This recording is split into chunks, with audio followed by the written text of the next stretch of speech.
PharmD Nation, it is that time of year where college planning is really starting to heat up.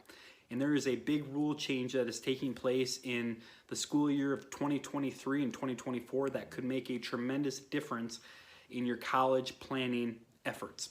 So before we jump into that, I want to make sure everybody's aware of the simple equation that's used to figure out what you're expected to pay for school and what your need is as a family when it comes to paying for college. And that is cost of attendance, the sticker price, minus your expected family contribution, which is now going to be named the Student Aid Index, equals your financial need as a family. So the smaller your expected family contribution, the bigger your financial need is, which is good because a lot of schools come in and they will meet 50 or maybe in some cases up to 100% or somewhere in between the percentage of what your family need is from a financial aid standpoint. But the big change that's happening is for families who expect to have multiple kids in college at the same time. So let's just say that the cost of attendance to go to a university that your child wants to go to is $50,000 a year, and your expected family contribution is $60,000. So colleges believe that you can afford to pay $60,000, and let's also assume that you have 3 kids in school.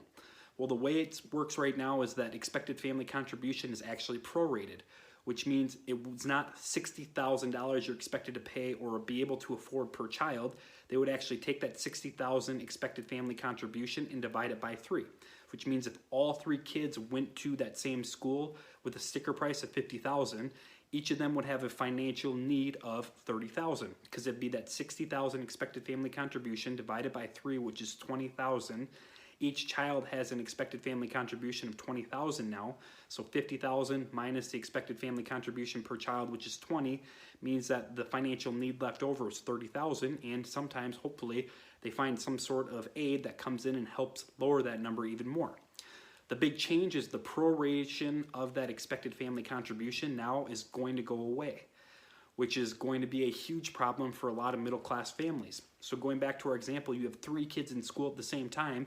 Instead of having that $60,000 expected family contribution be divided by 3, so each expected family contribution for each child is $20,000, that goes away where now each expected family contribution for each child in college will be $60,000. So in this example, you have all 3 kids that want to go to that school that costs $50,000.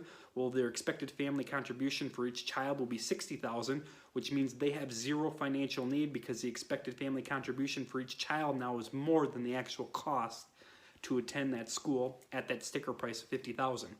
So it could mean that a lot more money will be needed in order to fund upcoming college education when these new rules go into place. So I just want to make sure PharmD families, specifically middle-class PharmD families, are aware of these changes so you can plan accordingly around them.